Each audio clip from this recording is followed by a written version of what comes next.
Bom, meu nome é Tatiana, todo mundo me conhece como Pretona BBQ, tenho 33 anos, mãe de 3 crianças lindas, cozinheira e churrasqueira.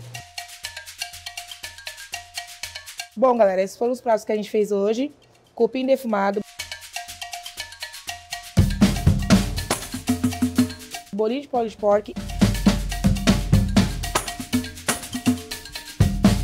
e pudim de pão.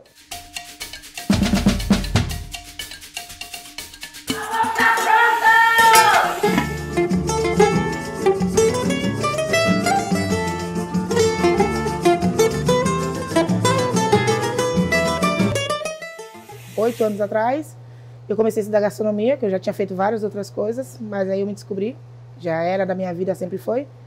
E eu comecei a estudar numa escola de gastronomia e em seguida eu comecei a fazer eventos de churrasco como voluntária e me apaixonei pelas carnes e por tudo que esse mundo oferece. A gente vai fazer um cupim defumado usando dry rub, que é tipo uma marinada seca para carnes. É usado muito no American Barbecue em carnes com um processo longo como o cupim. Hoje em dia você encontra mais fácil em mercado, lojas de carnes. E são várias ervas processadas, né, secas, num tempero só. O cupim ele é uma carne que ele tem um amoreio só dele, né? Ele tem bastante gordura entre as carnes, né? Vamos falar sobre entre as fibras. Ele tem um corte diferente, macio, e ele é uma carne de processo duradouro para assar. Ou seja, um cupim, para você ter um cupim macio, quando você for fazer, você tem que fazer ele entre 3 a 4 horas. Bom, esse cupim eu peguei o mais simples para fazer, que a gente vai fazer ele assado no forno com o dry rub. É simples e saboroso, que o dry rub ele é uma marinada. Uma marinada seca, para o processo de cocção dele vai ser bem mais prático, porque o dry rub vai dando sabor durante o processo de assar, que é bem longo e bem paciente. O cupim é uma carne que quem quer fazer tem que ter muita paciência e requer atenção. A minha dica para o cupim, a gente pode ver aqui, ó, que ele tem bastante marmoreio. Então, a gente, sempre quando a gente for escolher cupim, tá vendo essa capa de gordura? No processo de assar ele vai perder um pouco de gordura, mas essa gordura vai deixar a suculência dele. E a gente vai selar ele antes de passar o dry rub, para manter a suculência dele. Esse aqui é o dry rub para carne. Ele é uma marinada de temperos secos, que a gente vai usar nessa carne devido ao processo que ela vai ter entre 4 e 5 horas de assar. Mas antes de passar o dry rub, a gente vai selar ela.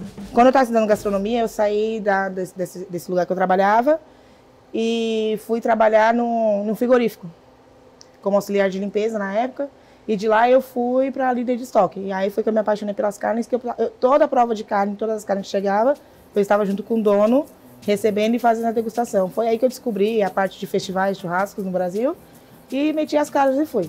E nunca mais larguei. Ele mesmo solta essa gordura, então a gente tá fazendo essa parte de selar, como ele vai ficar no papel alumínio, para reter a gordura dele e ele não perder a suculência.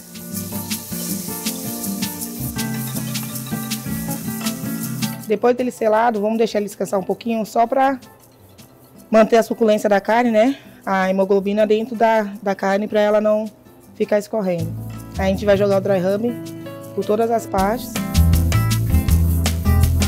O dry rub não tem problema usar ele em grande quantidade, por causa que ele já tem uma quantidade de sal adequada para o uso dele.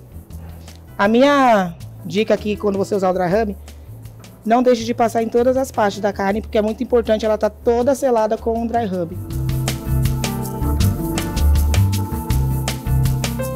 Para quem vai fazer em casa, eu indico usar o papel alumínio, a folha mais grossa, porque tem que dar várias voltas e manter ele bem fechado. Não pode sair o ar de dentro da embalagem que ele vai estar sendo assado. O papel alumínio ele serve como se fosse uma panela de pressão. Então você vai embrulhar ele, pode caprichar no papel alumínio.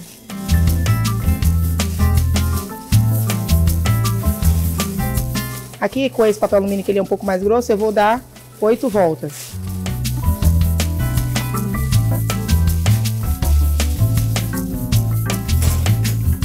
Quando você for fazer o envelope de fechar ele, as abas que vão ficar, deixa ela para cima do jeito que você vai colocar no forno.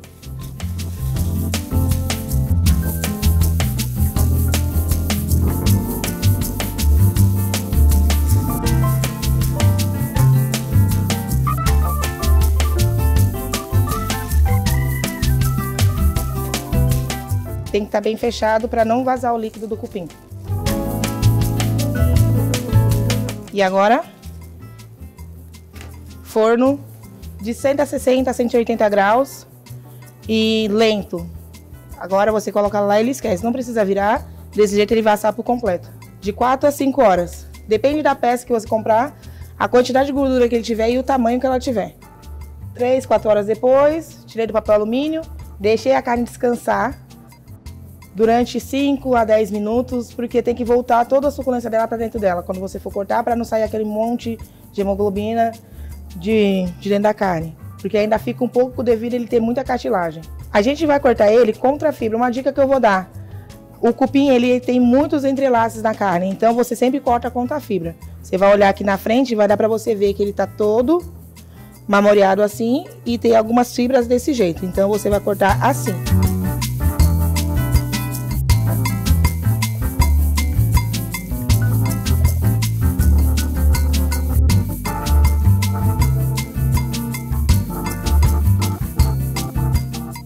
Lembra aquela selada que eu dei antes de colocar a carne? Era para acontecer exatamente isso, ele não perder a suculência. Cupim ele vai muito bem com farofa, vai muito bem com tudo. Cupim combina com tudo que você quiser comer. Mas um arroz branquinho vai muito bem.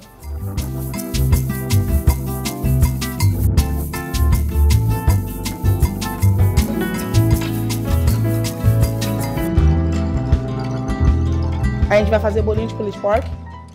Essa receita, a gente usa o reaproveitamento das carnes que ficam do churrasco que desfia, tipo cupim, o lombo, aquelas carnes que a gente já defumou e que sobra aquele pouquinho pra gente reutilizar. A gente faz esse bolinho, que ele é um bolinho da própria carne sem massa. A gente vai usar aquele lombo que fica, a gente vai deixar ele desfiadinho. Páprica defumada, dry rub para carne suína, cheiro verde, catupiry, farinha de trigo, farinha panko, ovos e leite e o óleo para fritar.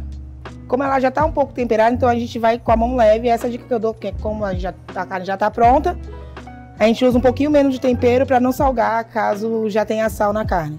A gente vai colocar um pouco de dry rub.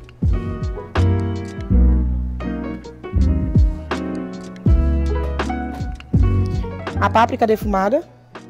Essa pode colocar a gosto, que fica bem saboroso.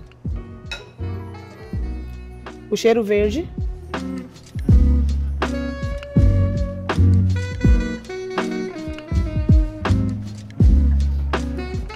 E o catupiry. O catupiry é a dica de chave dessa receita, porque ele está sendo usado para dar liga. Porque a carne ela já está úmida, mas ela não vai dar liga. Então a gente usa o catupiry para isso, para dar liga na carne, para formar o bolinho.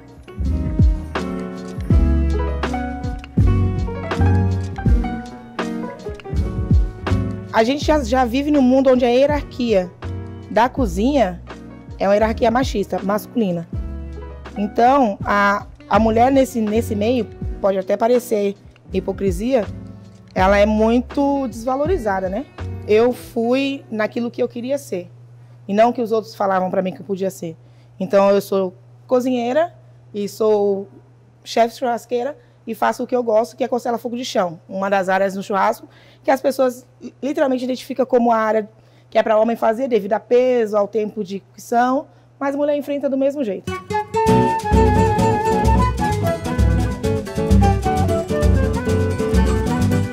É aquele prato que você fala assim: hoje eu vou fazer uma noite de boteco, e ele é simples e fácil e rápido de fazer. A criançada gosta, não tem quem não goste. Aqui já formou a massa, tá vendo?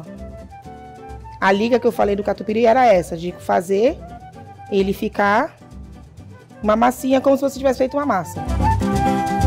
Aí a gente vai fazer as bolinhas, cada bolinha dá mais ou menos entre 30 e 35 gramas.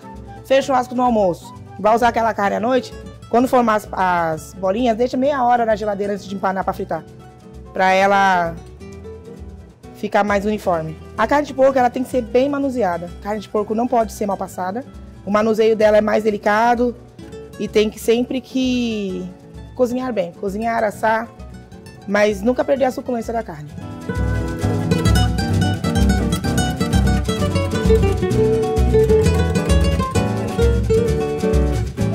Depois que a gente deixou ele umas meia horinha dentro da geladeira para ele ficar mais firme, a gente vai empanar com farinha de trigo, leite, ovo e farinha panko. Aí eu vou deixar pronto para vocês verem O segredinho para a casquinha ficar saborosa, eu vou usar ovos e leite para empanar, mas eu vou temperar eles antes de passar o bolinho. Nunca quebre o ovo direto para fazer alguma coisa, sempre olhe antes. Sempre tem uma galinha premiada no rolê. Quando tiver bem batidinho, aí você acrescenta, se você quiser colocar páprica, o tempero vai do seu gosto. Páprica, eu vou colocar um pouquinho de dry rub para dar sabor também.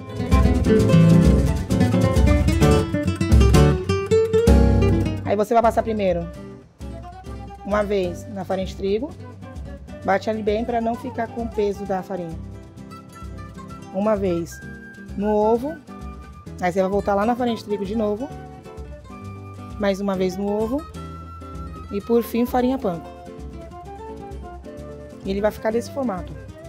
Quando você tem meio de fritura, você tenta deixar seu corpo o mais longe possível da panela e use uma panela funda, sempre panela funda, evite usar panelas rasas porque vai espirrar o óleo. E uma colher que você consiga pegar e não chegue tão perto da panela para ter contato com o óleo. E nunca usar nada molhado para chegar perto do óleo, que isso faz o óleo estourar.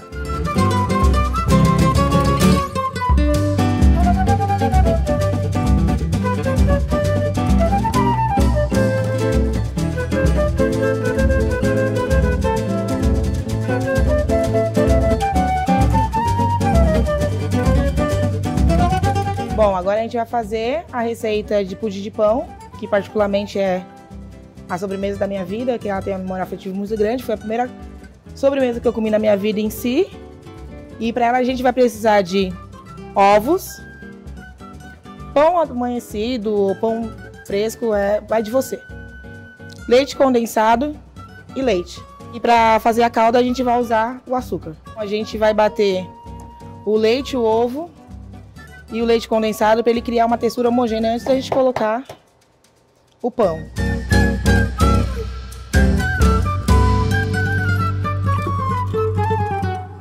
Aí a gente vai deixar bater pelo menos por uns 5 minutos só para pegar, para eles misturarem bem.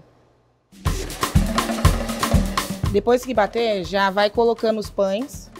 Coloca aos poucos para você ver a textura que você quer de cremosidade.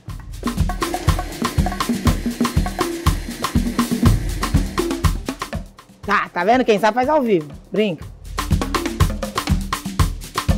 Pra calda, só açúcar. Nada mais do que açúcar. A gente vai derreter ela, deixar uma calda ponto fio, que eu vou mostrar pra vocês, que é quando você puxa e vem. E depois a gente vai fazer a montagem do pudim.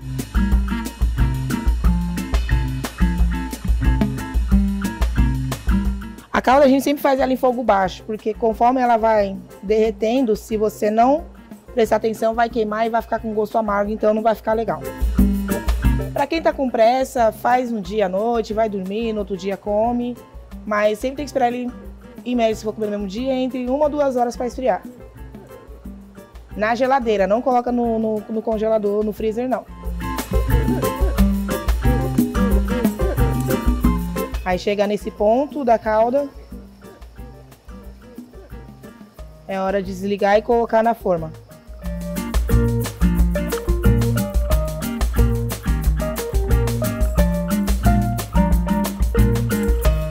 Se caso na hora que vocês estiverem fazendo a calda, você não saber definir se está no ponto ou não puxando, você pode pegar um pouquinho de água gelada, pegar com a colher, com cuidado porque isso machuca, colocar na água que vai virar, e de imediato vai virar uma balinha. Esse é o ponto certo de colocar a calda na forma. Aí depois colocar a calda, despeja o pudim.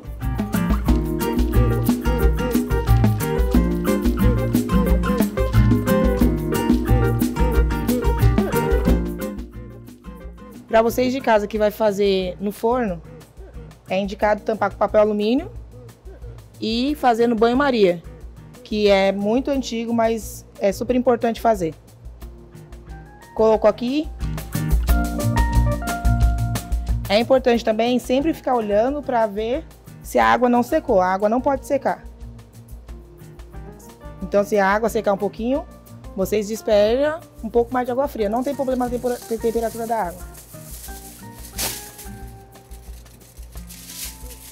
Eu dobro assim para deixar um lado aberto para eu ver como ele tá indo.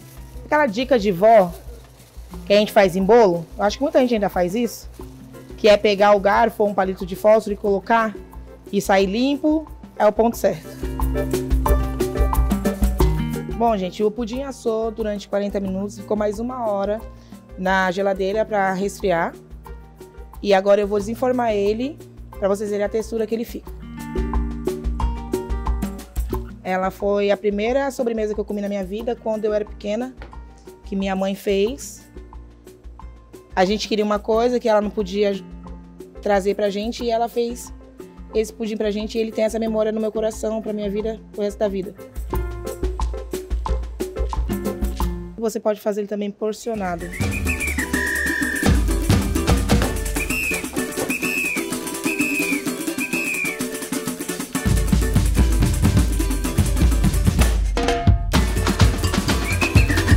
Bom, galera, esses foram os pratos que a gente fez hoje. Cupim defumado, bolinho de Polish Pork e pudim de pão. E se você quiser provar cada um desses, dia 21 de junho, a gente vai estar aqui no Sesc Pompeia com esse cardápio feito por mim. Só vem!